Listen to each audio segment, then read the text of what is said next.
ഇനിയിപ്പോൾ നിങ്ങളത് കൊടുക്കില്ലല്ലോ. നിങ്ങൾ ചോദിച്ച ചോദ്യത്തിന് ഞാൻ മറുപടി പറഞ്ഞിട്ടുണ്ട്. ആ മറുപടി നിങ്ങൾ കൊടുക്കില്ലല്ലോ. കൊടുക്കുമോ? അതാണ് നിങ്ങൾക്കുള്ളത്. നിങ്ങൾ ഓരോ വാർത്ത പറഞ്ഞുകൊണ്ടിരിക്കുകയാണ്. അങ്ങനെയൊന്നും ഒരു കാര്യവും ഞാൻ പറഞ്ഞിട്ടില്ല. അതിലും ഇല്ലാത്ത വാർത്തയാണ്. ഇല്ലാത്ത വാർത്ത പറയുന്നതിന് നിങ്ങൾ തന്നെ വാർത്ത സൃഷ്ടിക്കുക, എന്നിട്ട് ആ വാർത്തയെ പറ്റി എന്നോട് പ്രതികരണം ചോദിക്കുക. ആ നിലപാട് സ്വീകരിക്കണ്ടില്ല. അത് തെറ്റായ പ്രവണതയാണ്. ഞങ്ങൾ നമ്മളെ പാർട്ടിക്കകത്തുള്ള തിരുത്തലിന് വേണ്ടിയിട്ടാണ്. നിങ്ങളോട് പറയേണ്ട കാര്യമില്ല. പാർട്ടിക്കകത്ത് എല്ലാ തരത്തിലുള്ള തെറ്റായ പ്രവണതയെയും തിരുത്തുക എന്നുള്ള പ്രക്രിയയിലാണ് പാർട്ടിയുള്ളത്. അത് പക്ഷേ നിങ്ങൾ ചെയ്തുകൊണ്ടിരിക്കുന്നത് അത് കമ്മ്യൂണിസ്റ്റ് വിരുദ്ധമായ ഒരു ആശയം രൂപപ്പെടുത്താൻ വേണ്ടിയിട്ടുള്ള വർക്കാണ്. അതിന് നിന്ന് കൊടുക്കേണ്ട കാര്യം ഞങ്ങൾക്കില്ല. അപ്പോൾ ഉച്ചയാകുമ്പോഴേക്ക് തന്നെ വന്ന വാർത്ത ഞാൻ ആ സമ്മേളനത്തിൽ പ്രസംഗിച്ചിരിക്കുന്നുവെന്നും ആ പ്രസംഗത്തിൻ്റെ ഭാഗമായ പ്രസംഗ നോട്ട് വ്യാജമായിട്ട് പ്രസിദ്ധീകരിക്കുന്ന നിലയാണ് നിരവധി മാധ്യമങ്ങളുടെ ഭാഗമായിട്ട് ഉണ്ടായത്.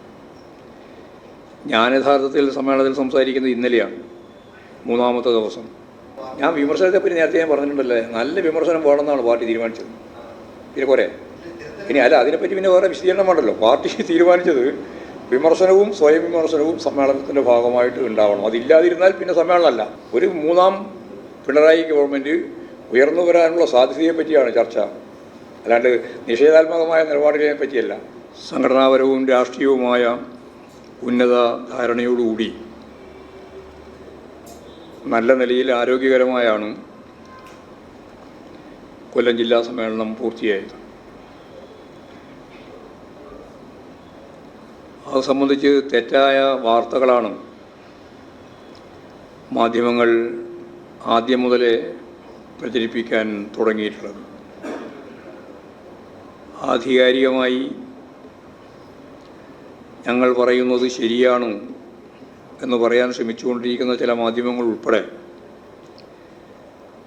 കൊല്ലം ജില്ലാ സമ്മേളനവുമായിട്ട് ബന്ധപ്പെട്ട് നൽകിയിട്ടുള്ള വാർത്തകൾ യഥാർത്ഥത്തിൽ ഇനി അങ്ങോട്ട് വരാൻ പോകുന്ന സമ്മേളനങ്ങളിലും നൽകാൻ പോകുന്ന വാർത്തകളുടെ സൂചനയായിട്ടാണ് ഞങ്ങൾ കാണുന്നത്. കൊല്ലം ജില്ലാ സമ്മേളനത്തിൻ്റെ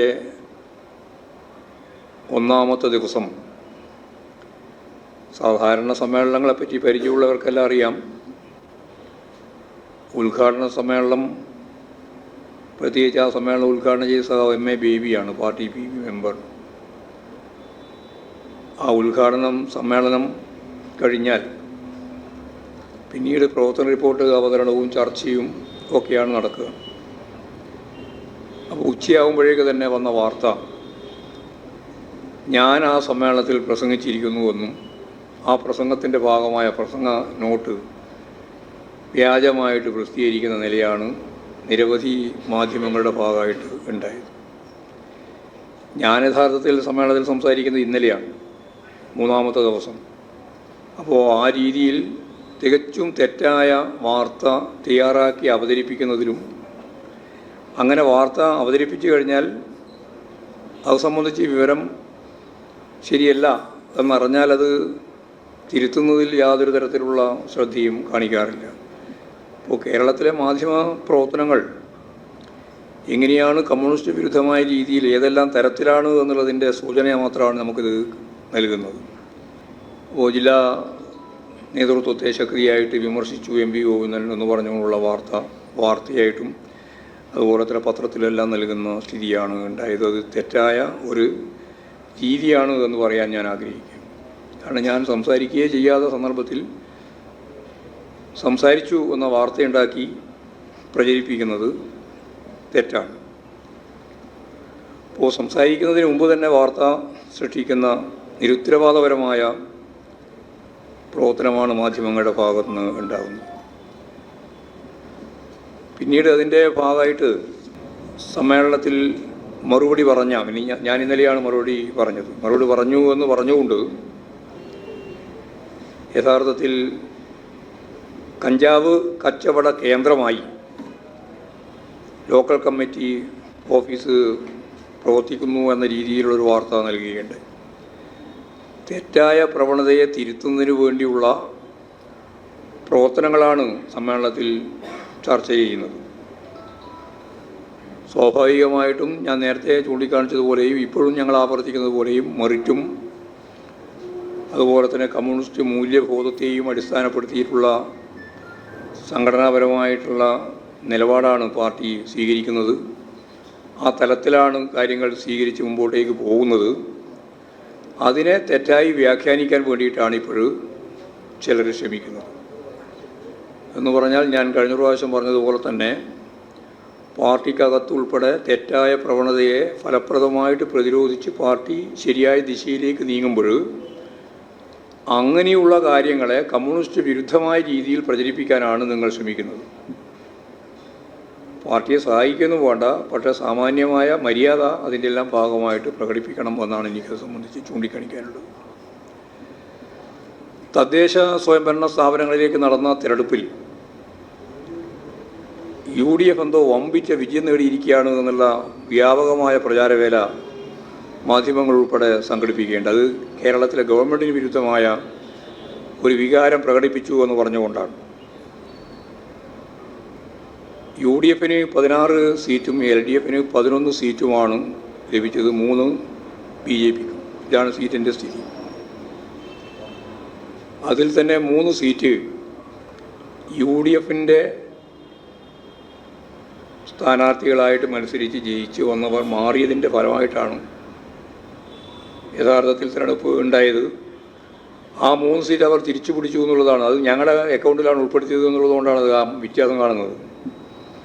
അതവർ തിരിച്ച് അവർ തന്നെ സീറ്റ്, മുമ്പ് കഴിഞ്ഞ തിരഞ്ഞെടുപ്പിൽ അവരുതാണ് സീറ്റ്, ആ 3 സീറ്റ് അവർ പിടിച്ചു എന്നുള്ളതാണ് സത്യം.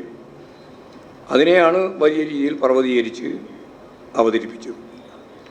അപ്പോൾ സ്വാഭാവികമായിട്ട് ജില്ലാ പഞ്ചായത്തിൻ്റെയും ബ്ലോക്ക് പഞ്ചായത്തിൻ്റെയും ഉൾപ്പെടെയുള്ള സീറ്റുകൾ, അതാണല്ലോ രാഷ്ട്രീയമായിട്ടും അതുപോലെ തന്നെ കുറേയും കൂടി വോട്ടർമാരുടെ എണ്ണം കൂടുതലുള്ള കാര്യം. അതിലൊക്കെ അവരവരുടെ സീറ്റ് നിലനിർത്തിയെന്ന് മാത്രമേ പറയാൻ സാധിക്കുകയുള്ളൂ. അപ്പോൾ യഥാർത്ഥത്തിൽ ഈ വാർഡുകളുടെ എണ്ണം പറയുമ്പോൾ ഈ കാര്യം മറച്ചു വെച്ചുകൊണ്ടാണ് LDFന് എന്തോ വലിയ പരാജയമോ അവർക്ക് വലിയ നേട്ടമുണ്ടായിട്ടുണ്ട് എന്ന് പറയുന്ന കാര്യം ഉണ്ടായത്. ഞങ്ങളതിൽ ശ്രദ്ധിച്ചിട്ടുള്ള ഒരു കാര്യം, ചില പഞ്ചായത്തുകൾ അതിൻ്റെ ഭരണ സംവിധാനത്തിൽ നിന്ന് പിന്നോട്ടേക്ക് പോയിട്ടുണ്ടെന്നാണ്. അതും ഈ പറഞ്ഞ പോലെ കിട്ടിയത് തന്നെയാണ്.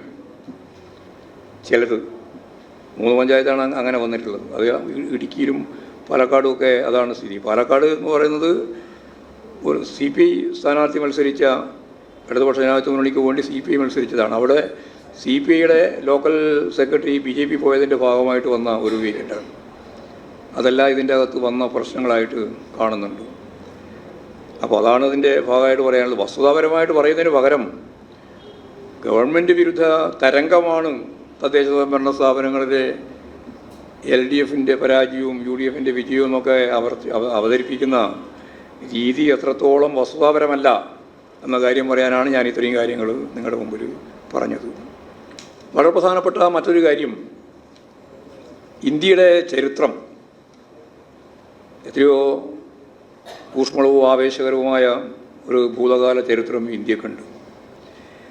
ആ ചരിത്രത്തിൽ നിന്ന് ചരിത്രത്തിൻ്റെ ഭാഗമാവാനാവാതിരുന്ന RSSും BJPയും സംഘപരിവാർ വിഭാഗങ്ങളും, അങ്ങനെ പറയുന്നതായിരിക്കും നന്നാകുക, അവർ ചരിത്രം സൃഷ്ടിച്ച മഹാന്മാരായ നേതാക്കന്മാരെയെല്ലാം മുമ്പ് തന്നെ നമസ്കരിക്കാനോ അവഹേളിക്കാനോ തയ്യാറായി മുമ്പോട്ടേക്ക് വന്നിരുന്നു എന്ന് നമുക്ക് എല്ലാവർക്കും അറിയാം. മഹാത്മാഗാന്ധിയെ ഏറ്റവും പ്രമുഖനായ സ്വാതന്ത്ര്യ സമര പോരാളിയും നമ്മുടെ രാജ്യത്തിൻ്റെ രാഷ്ട്രപിതാവ് എന്ന രീതിയിലൊന്നും അംഗീകരിക്കാൻ കൂട്ടാക്കാതിരിക്കുകയും മഹാനായ ദേശാഭിമാനി ഗോഡ്സെയാണെന്ന് അവതരിപ്പിക്കുകയൊക്കെ ചെയ്ത ഭൂരിപക്ഷ വർഗീയത വേറൊരു ഭാഗത്തുണ്ട്. എന്നാൽ അതിൻ്റെ ഒപ്പം ചേർന്ന് നമുക്കെല്ലാം ഇപ്പോൾ ചർച്ച ചെയ്യുന്ന രീതിയിൽ ഭഗത് സിംഗിനെയും മഹാത്മാഗാന്ധിയെയും എല്ലാം അപഹസിക്കുന്ന രീതിയിലുള്ള ന്യൂനപക്ഷ വർഗീയതയുടെ കടന്നാക്രമവും ഇപ്പോൾ ആരംഭിച്ചിട്ടുണ്ട്. പള്ളികളെല്ലാം യഥാർത്ഥത്തിൽ രൂപം കൊണ്ടത് ക്ഷേത്രങ്ങൾ തകർത്തുകൊണ്ടാണെന്ന വാദമുന്നയിച്ച് വാരാണസിയിലും UPയിലും അതുപോലെ തന്നെ വിവിധ മേഖലയിൽ, പഞ്ചാബിൽ പ്രത്യേകിച്ച് രാജസ്ഥാൻ ഉൾപ്പെടെയുള്ള മേഖലയിൽ എല്ലാം തന്നെ നടന്നുകൊണ്ടിരിക്കുന്ന വ്യാപകമായ രീതിയിലുള്ള വർഗീയവൽക്കരണത്തിനുള്ള ശ്രമം, അതിപ്പോഴും സുപ്രീം കോടതിയുടെ ഒരു താൽക്കാലിക വിധിയോടുകൂടി തൽക്കാലത്തേക്ക് ശ്രമിച്ചു എന്ന് വേണമെങ്കിൽ പറയാം. പക്ഷേ ഉന്നം വളരെ വ്യക്തമാണ്. ബാബറി മസ്ജിദ് തകർത്ത് രാമക്ഷേത്രം എങ്ങനെയാണോ നിർമ്മിച്ച് മതധ്രുവീകരണത്തിന് വേണ്ടിയിട്ട് ഭൂരിപക്ഷ വർഗീയത പ്രവർത്തിച്ചത്, അതിൻ്റെ തന്നെ ഉന്നം വെച്ചുകൊണ്ടാണ് യു പിയിലും അതുപോലെ തന്നെ വിവിധ ഇന്ത്യൻ സംസ്ഥാനങ്ങളിൽ ഇത്തരത്തിലുള്ള പള്ളികളെയെല്ലാം അതിൻ്റെ പൂർവ്വകാല പരിശോധന വേണം എന്നാവശ്യപ്പെട്ടുകൊണ്ട് കീഴേ തലത്തിലുള്ള കോടതിയെ സമീപിക്കുകയും അവിടെ നിന്ന് ഉത്തരവ് വാങ്ങുകയും ചെയ്യുന്ന നില ഉണ്ടായത്. 1947 ആഗസ്റ്റ് 15 എന്തായിരുന്നോ നില, അത് അതേപോലെ തന്നെ കാത്തു സൂക്ഷിക്കണമെന്ന 1991 ക്ഷേത്രമായാലും അതുപോലെ തന്നെ പള്ളിയായാലും ആരാധനാലയങ്ങളായാലും എല്ലാം ആ നിജസ്ഥിതി തുടരണം എന്ന ഭേദഗതി അടിസ്ഥാനപ്പെടുത്തിയിട്ടുള്ള നിയമനിർമ്മാണം, അതിൻ്റെ മേലെ കടന്നാക്രമണം നടത്തിക്കൊണ്ടാണ് ഇത്തരത്തിൽ താഴെ തലത്തിലുള്ള കോടതികൾ ഉൾപ്പെടെ വലിയ രീതിയിൽ ഇടപെടലുകൾ നടത്താനുള്ള സൗകര്യം ഒരുക്കുന്നത്. അതുകൊണ്ട് അങ്ങനെയുള്ള വിധി ഇനി പറയാൻ പാടില്ല എന്നുൾപ്പെടെയുള്ള കാര്യം ഇപ്പോഴും വ്യക്തമാക്കപ്പെട്ടിട്ടുണ്ട്. ഏതായാലും സുപ്രീം കോടതിയുടെ ആ വിധിയെ ജനാധിപത്യവും മതനിരപേക്ഷവും തുടരണം എന്നാഗ്രഹിക്കുന്നവർക്ക് ഒരു ആശ്വാസം നൽകുന്ന വിധിയായിട്ടാണ് കാണുന്നത്. എന്നാൽ ഭൂരിപക്ഷ വർഗീയതയും ന്യൂനപക്ഷ വർഗീയതയും ചരിത്രത്തെ അവർക്കനുകൂലമായി തിരുത്തുന്നതിന് വേണ്ടിയുള്ള നിരവധിയായ പ്രവർത്തനങ്ങൾ വിവിധ മേഖലയിൽ നടത്തിക്കൊണ്ടിരിക്കുന്നു എന്നുള്ളതും നമ്മൾ ഗൗരവപൂർവ്വം കാണേണ്ടതുണ്ട് എന്നാണ് സൂചിപ്പിക്കാനുള്ളത്. ഇത്രയും കാര്യങ്ങളാണ് പൊതുവായിട്ട് പറയാൻ.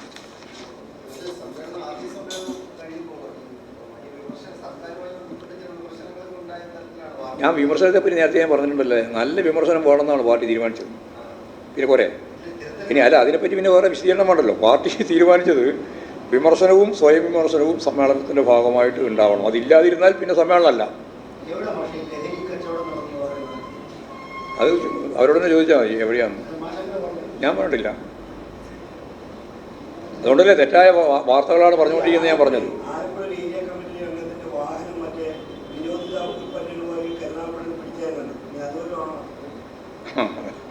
ഞങ്ങൾ തിരുത്തൽ നമ്മളെ പാർട്ടിക്കകത്തുള്ള തിരുത്തലിന് വേണ്ടിയിട്ടാണ്, നിങ്ങളോട് പറയേണ്ട കാര്യമില്ല. പാർട്ടിക്കകത്ത് എല്ലാ തരത്തിലുള്ള തെറ്റായ പ്രവണതയെയും തിരുത്തുക എന്നുള്ള പ്രക്രിയയിലാണ് പാർട്ടിയുള്ളത്. അത് പക്ഷേ നിങ്ങൾ ചെയ്തുകൊണ്ടിരിക്കുന്നത് അത് കമ്മ്യൂണിസ്റ്റ് വിരുദ്ധമായ ഒരു ആശയം രൂപപ്പെടുത്താൻ വേണ്ടിയിട്ടുള്ള വർക്കാണ്. അതിന് നിന്ന് കൊടുക്കേണ്ട കാര്യം ഞങ്ങൾക്കില്ല.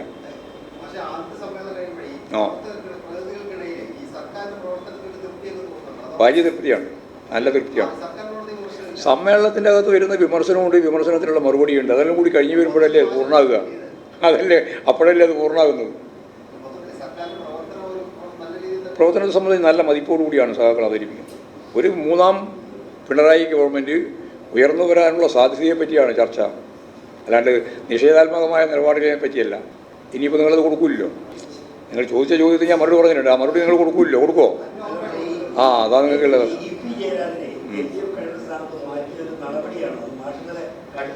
നിങ്ങൾ ഓരോ വാർത്ത പറഞ്ഞുകൊണ്ടിരിക്കുകയാണ്. അങ്ങനെയൊന്നും ഒരു കാര്യവും ഞാൻ പറഞ്ഞിട്ടില്ല. അതിലും ഇല്ലാത്ത വാർത്തയാണ്. ഇല്ലാത്ത വാർത്ത പറയുന്നതിന് നിങ്ങൾ തന്നെ വാർത്ത സൃഷ്ടിക്കുക, എന്നിട്ട് ആ വാർത്തയെ പറ്റി എന്നോട് പ്രതികരണം ചോദിക്കുക. ആ നിലപാട് സ്വീകരിക്കണമെന്നില്ല. അത് തെറ്റായ പ്രവണതയാണ്.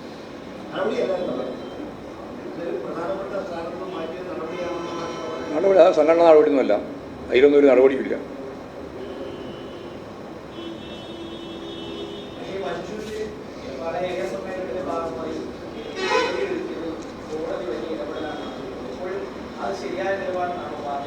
അല്ല, കോടതിയുടെ കയ്യിലല്ലേ ഉള്ളത്. നോക്കട്ടെ,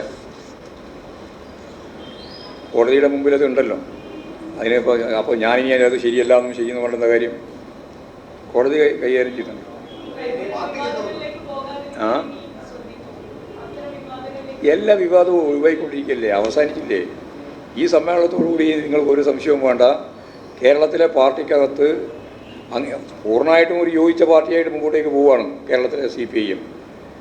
എന്നാൽ അവിടെ ഇവിടെയൊക്കെ ഉണ്ടാകുന്ന, ഞാൻ നേരത്തെ പറഞ്ഞില്ല, ചില തുരുത്തുപോലെ ഉണ്ടായിരുന്ന കാര്യങ്ങൾ കൂടി അവസാനിപ്പിച്ച് നല്ല ആരോഗ്യമുള്ള പാർട്ടിയായി CPIM മൂന്നാം ടേമിലേക്കുള്ള യാത്രയിലേക്കാണ് കടക്കുന്നത്. അതെ, അവിടുന്ന് ആ മേഖല ഒന്നും ആരും എടുത്തില്ല. അത് പിന്നീട് നമുക്ക് ആലോചിച്ചിട്ട് കാര്യം ആവശ്യമായതാണ്.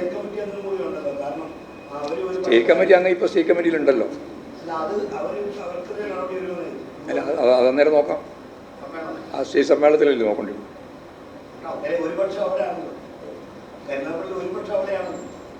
അത് ഞാനതാ പറഞ്ഞത്. അതൊക്കെ പാർട്ടി ശരിയായ രീതിയിലാണ് കൈകാര്യം ചെയ്യുന്നത്.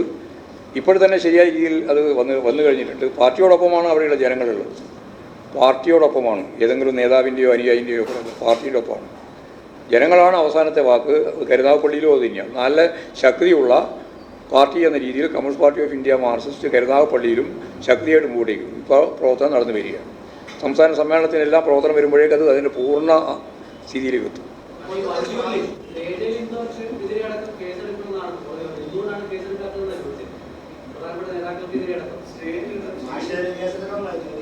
അതല്ല എനിക്ക് നേരത്തെ മനസ്സിലായി. ഉന്നല്ല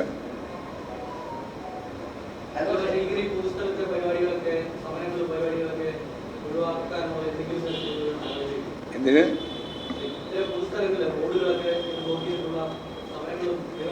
അല്ല, പൊതുവായിട്ട് ഞങ്ങൾ ഈ ബ്ലോക്ക് ചെയ്ത് സമരങ്ങളോ പ്രക്ഷോഭങ്ങളോ സമ്മേളനങ്ങളോ നടത്തുന്നതിനോട് യോജിക്കുന്ന പാർട്ടിയല്ല CPM. അതവിടെ മതിയാക്കിയാൽ മതി, അത്രയും മതി. അവിടെ അല്ലാതെ ഞാൻ പറഞ്ഞത്. അങ്ങനെ അല്ലാതെ വന്ന ഏതെങ്കിലും ഉണ്ടെങ്കിൽ അത് വേറെ കൈകാര്യം ചെയ്യാം. അതാണ് കോടതിൻ്റെ മുമ്പിൽ വന്നത്. അത് കോടതി കൈകാര്യം ചെയ്തോളൂ. ആ, എല്ലാ പോസിറ്റീവിനും ഒരു നെഗറ്റീവ് ഇല്ലാതെ പോസിറ്റീവോ പോസിറ്റീവ് ഇല്ലാതെ നെഗറ്റീവോ ഉണ്ടാവില്ല. അത് ശരിയല്ലേ, ശാസ്ത്രമല്ലേ?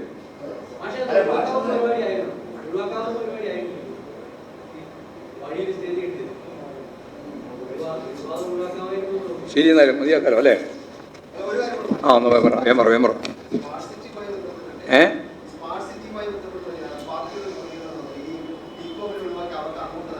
അല്ല, അത് ഗവൺമെൻറ് തന്നെ വ്യക്തമാക്കിയിട്ടുണ്ട്.